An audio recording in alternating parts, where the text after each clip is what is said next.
Skinwalkers in the Appalachians. If you're reading this, congratulations, I'm probably already dead. Or worse. My name is Daniel, and I own a fairly large stretch of land deep in the Appalachian Mountains, an inheritance from my gray tant. In the years I've lived out here, I've seen things I still struggle to believe myself. Paranormal things, horrifying things.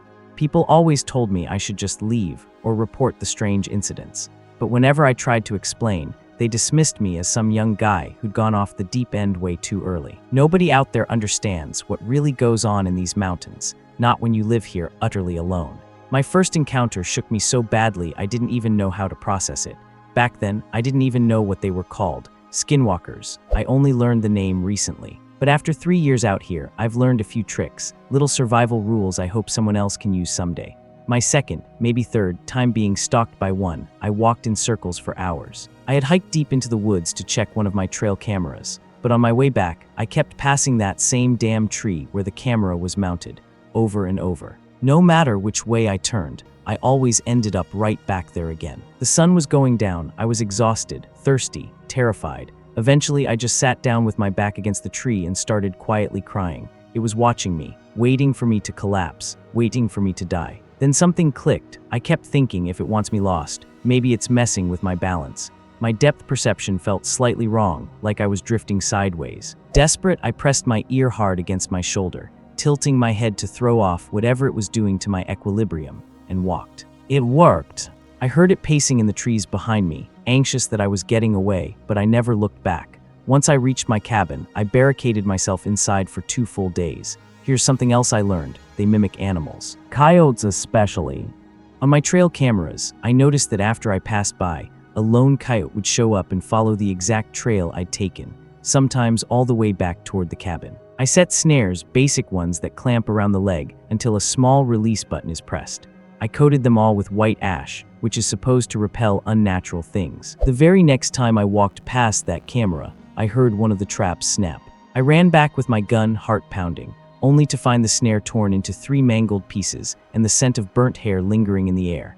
After that, every time I checked the camera, a coyote with a scorched, twisted scar on its leg would appear, look right into the lens, and walk away. But the most important rule, never ever try to hunt them. Scaring them off is one thing, hunting them is suicide. I wish I had understood that sooner. I used to tell my stories to 2 guys from town, James and Cole.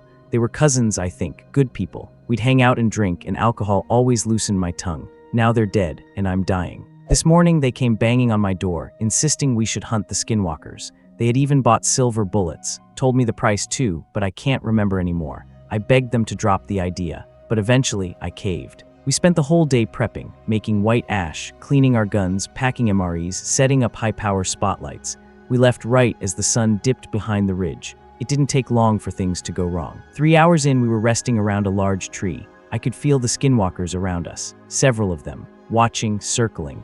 I kept scanning the darkness with my spotlight, so focused that I didn't even realize Cole had gone missing. When I asked James where he went, he didn't sound worried at all. "Probably taking a piss," he said. But then I turned back around and saw him. Cole standing far ahead of us on the trail. But his body was twisted in ways no human skeleton should bend.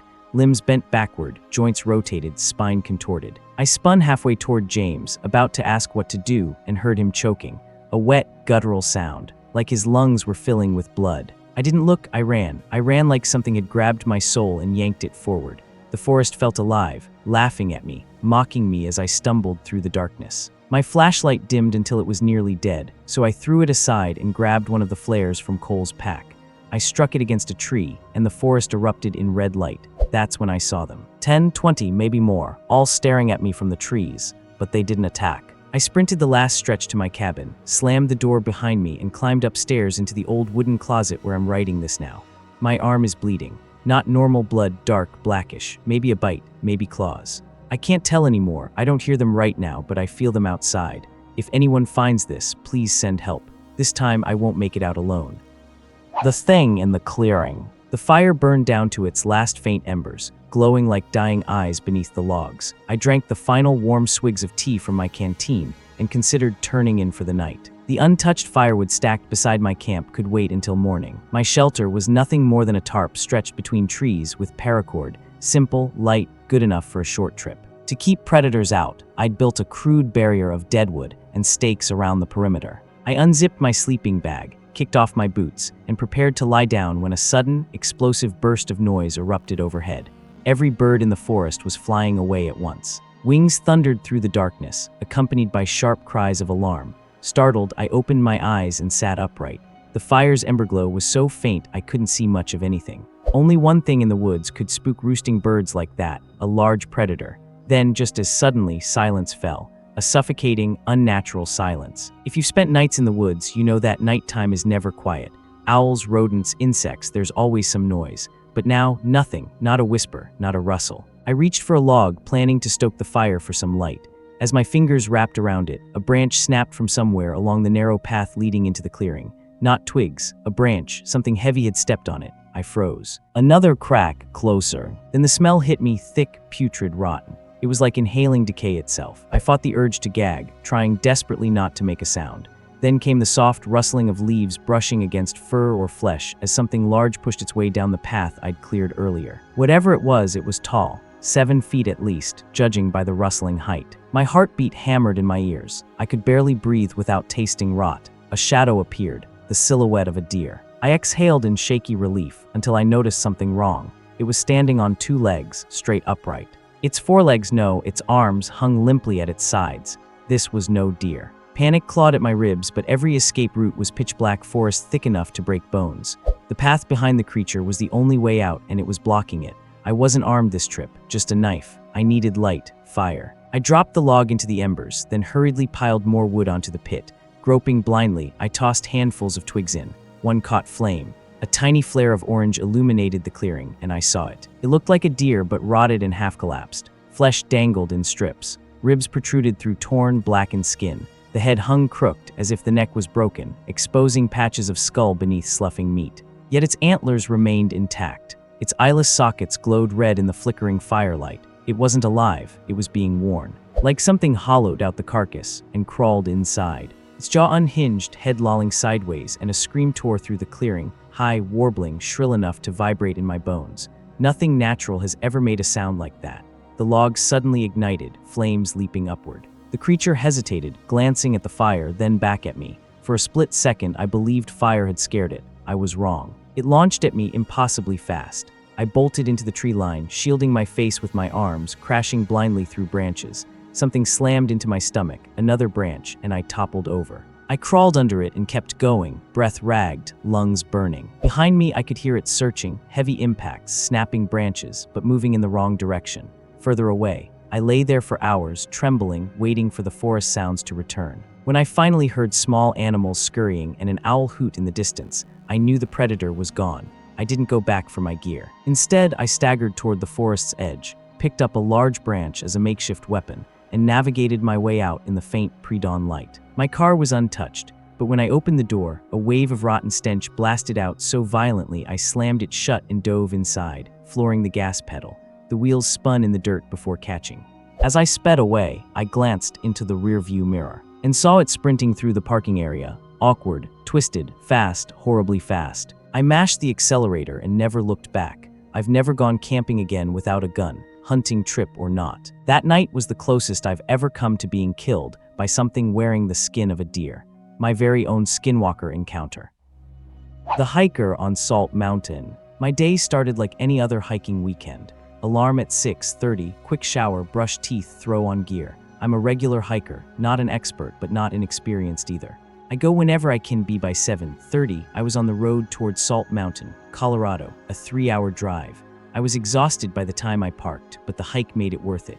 Sun shining, birds everywhere, animals darting through undergrowth. I stopped often just to breathe in the scenery, take photos, even brew myself a cup of coffee. But by the time I reached the top, dusk was already settling, and that's when everything changed. Walking back down the trail, I felt it, that sharp, instinctive twinge at the back of my skull, the sensation of being watched. I kept telling myself I was overthinking, but the sky got darker. Calm myself, I started whistling my favorite song. That's when I heard footsteps behind me, far enough that I couldn't see anything when I turned around, but close enough to hear. I kept glancing over my shoulder, scanning left and right. Nothing, but the footsteps matched my pace. 40 minutes passed before I realized the steps had grown closer. That icy intuition in my gut became unbearable. On instinct, I turned again and saw it. A deer, except not a deer. Its eyes glowed red, flesh hung loose in strips, patches of fur missing, bones visible through gaping holes in its legs and chest. Dark blood dripped from its mouth. It stared straight into me, then it started walking toward me fast. That's when I knew I had to run or die. I spun around and sprinted. Behind me, a piercing scream erupted, half human, half coyote, and all wrong. It rattled my spine. Footsteps thundered closer and closer. I forced myself to look back, and instantly regretted it. It was no longer a deer. It was tall, 7 feet at least, skin stretched thin over a skeleton that wasn't fully human or animal. Long limbs dangled with strips of gray flesh. Some pieces looked human. Some looked like coyote hide. And its face, its eyes were hollow pits. Its mouth impossibly wide, lined with razor-sharp, blood-soaked teeth. It shrieked again and swung an elongated arm at me. Its claws sliced into my shoulder, tearing flesh. White-hot pain exploded through me. I stumbled, fell down a steep embankment, rolled, slammed into a tree, and collapsed. My ankle was ruined. I could barely breathe.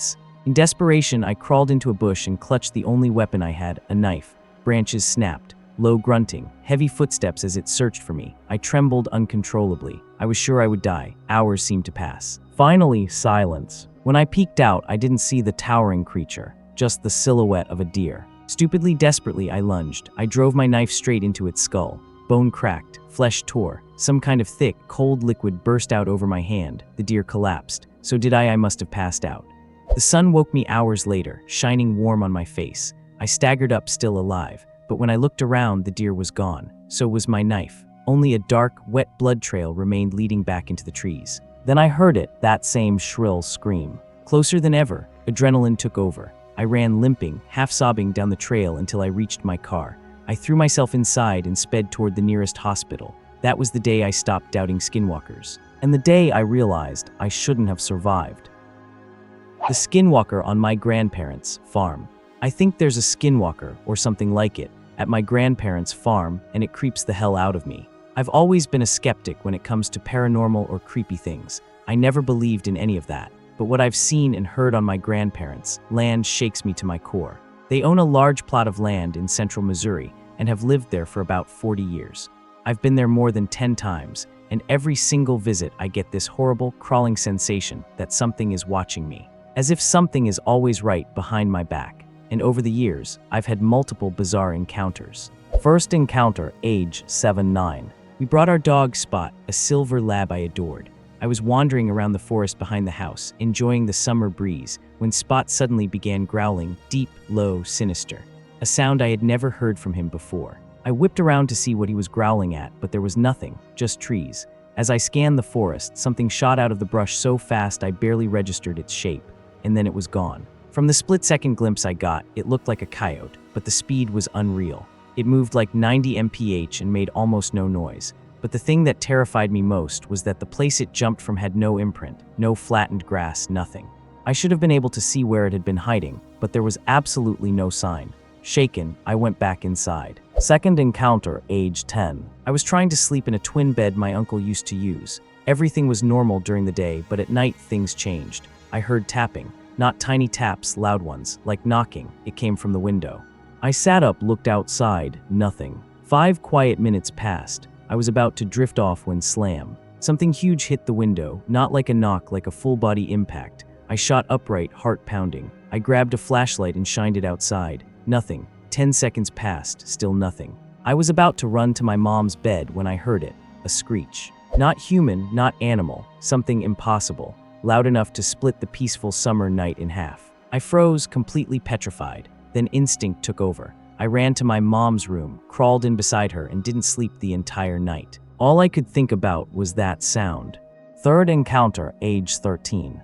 My grandpa suggested we go deer watching with the Polaris. We did this all the time. It was fun. We headed to the eastern pasture, usually full of deer. But that day, something felt wrong. The feeling of being watched returned, but this time it felt different, stronger, closer, like something was right behind me. What terrified me even more was that my grandpa felt it too. He's an extremely laid-back man, always joking, never serious. The only other time I saw him serious was when my great-uncle died, but suddenly his whole demeanor changed. His face hardened, his posture tightened, and he gripped the steering wheel so hard his knuckles turned white. He kept scanning the tree line, almost panicking. Then he made a sharp U-turn and floored it back toward the house. I asked, "What are you doing?" His voice was ice cold. "We're heading back now." I didn't ask anything else until we were home. He rushed me inside, slammed the door shut, and locked it. Only then did I ask, "What the hell is going on?" He sat down and told me everything. Whatever lives on his land has been there since the day he moved in. Both he and my mom experienced the same thing when they lived there. He told me he had seen it, whatever it is, and that it hates new visitors. That's why I kept experiencing things. He told me he always kept an eye on me when I was outside because he knew this creature better than anyone. We talked for half an hour. Everything he described matched my experiences. He said I couldn't sleep alone that night. We left the next morning. I have never gone back. Two strange things happened long after my last visit. My sister's horse. The first night it acted terrified. The next morning it had 3 10-inch gashes down its side, like claw marks. They blamed the fence. I don't believe that. A new puppy named Panda A. Jack Russell, only 2 months old. 5 days later, it was found dead with a deep puncture wound and its neck slashed. They blamed a bobcat or mountain lion. Again, I don't believe it. I don't know what the hell that thing is, but something tells me that if I ever go back, I won't be lucky. The Skinwalker in Arizona. I've had a draft of this story written for a long time, but I've been too terrified to share it. What I experienced made me question everything. My faith, my sanity, even my own eyes. Maybe writing it out will finally help me move on. I moved from Oklahoma to Arizona in late 2018. I'm a devout Christian, and I never believed in entities we couldn't track, identify, or destroy with modern technology. It's 2019 after all. If something existed, surely someone would have found it by now. But I was wrong. December 23, 2018, near Pack, Arizona. My friends and I, in the Christmas spirit, decided to drive 5 or 6 miles north of town onto a secluded forest trail to build a bonfire. The moment I got in the car, something felt wrong, like a sickness in my gut telling me to stay home, but I ignored it. It was freezing that night. The cold cut through all my layers. Still, it should have been a fun night. But when we reached the trail, something felt eerily familiar, and then it hit me. I'd been here before, weeks before Thanksgiving. Same place, same purpose, bonfire, drinks, friends. And that November night, something had happened. Flashback November night. I was gathering firewood. At the edge of the bonfire's glow, something darted behind a tall pine tree. It moved in a slight, unnatural bobbing motion. I tried to talk, but I realized I couldn't. Something inside me wouldn't let me speak. Then the figure shot off into the dark like a bullet. I fell backwards, terrified, cutting my hands as I scrambled away. My friends just laughed, thinking I was drunk. I stayed glued to the firelight for the rest of the night. As I walked toward the trees to relieve myself, my friend Corbin called my name from behind the rock. I answered and walked toward the voice. But as I rounded the rock, my brain finally caught up to my body. That was Corbin. Standing there was something tall, 6 or 7 feet, its eyes glowing like fire. It shifted from a dog-like stance to standing upright. Its body was thin, dark, almost metallic under the moonlight. I started sobbing. Time slowed to a crawl. I dropped to my knees and started praying. It felt like the only thing I could do. The creature hated that. It unleashed the most horrible, watery, choking scream I've ever heard. I screamed back and threw myself backwards, scrambling across the forest floor. I fell several times, panting, thinking I was about to die. I burst back into the firelight, covered in dirt, sweat, and tears.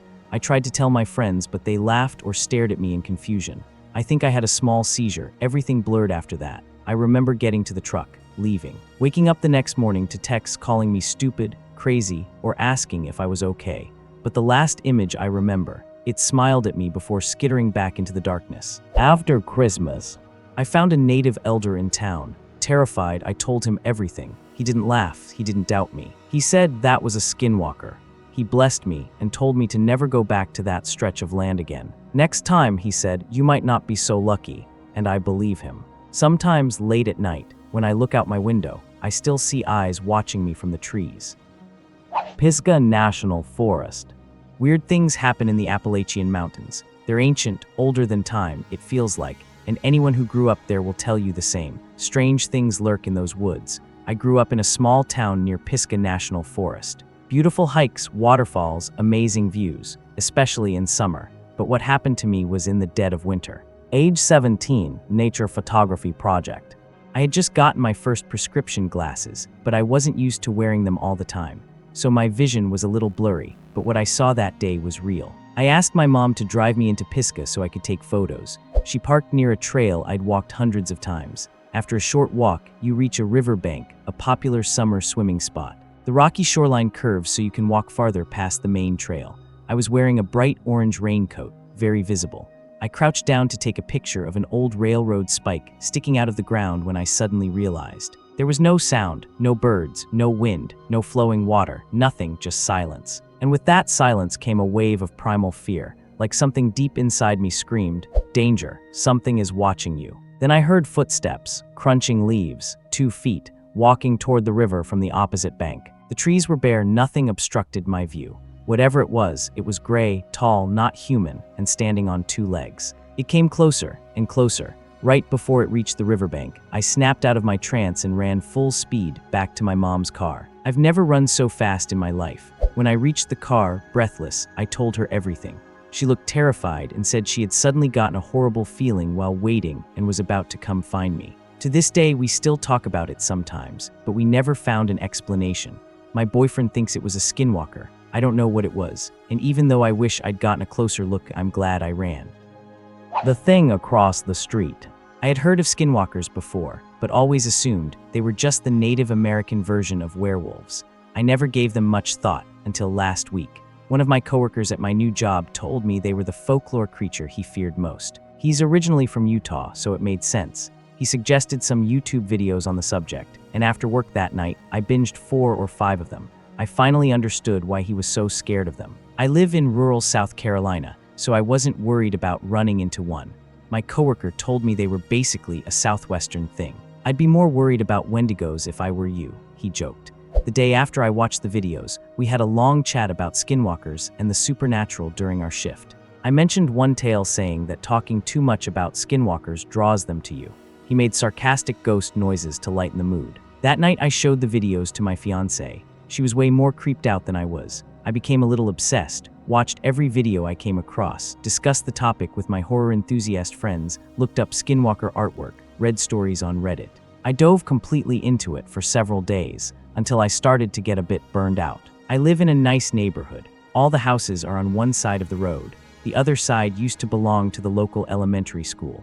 The building sits on the next street over, so this section was basically the school's backyard. But the school shut down 30 or 40 years ago, and the county let nature reclaim the land. So directly across from my house is an old chain-link fence and overgrown woods. 2 nights ago, while smoking a cigarette, I heard leaves rustling across the street. I didn't bother looking up from my phone. Living across from woods means hearing deer all the time. But then the rustling stopped and started again. This time it sounded like something was running back and forth along the fence line, panting like a dog. That got my attention. There had been a few rabies cases in my town 2 months earlier, so a strange dog running around at night was something to keep an eye on. I looked up at the sound, and everything went silent instantly, like the thing knew I'd noticed it. I stared into the overgrowth, trying to see movement, but everything was still. No noise, no shaking branches, nothing. A cold chill ran down my spine. All the Skinwalker videos I'd watched over the last week came rushing into my mind.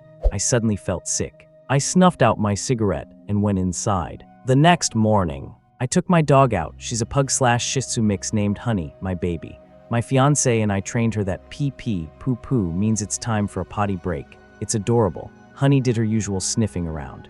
Then she walked to the edge of the street and sat down, staring. She'd never done this before. Honestly, I was annoyed. I tugged her leash and tried coaxing her back. "Come on, Honey, gotta poo-poo." She refused to move. She stared across the street, sniffing the air. She was looking at the exact spot where I heard the thing last night.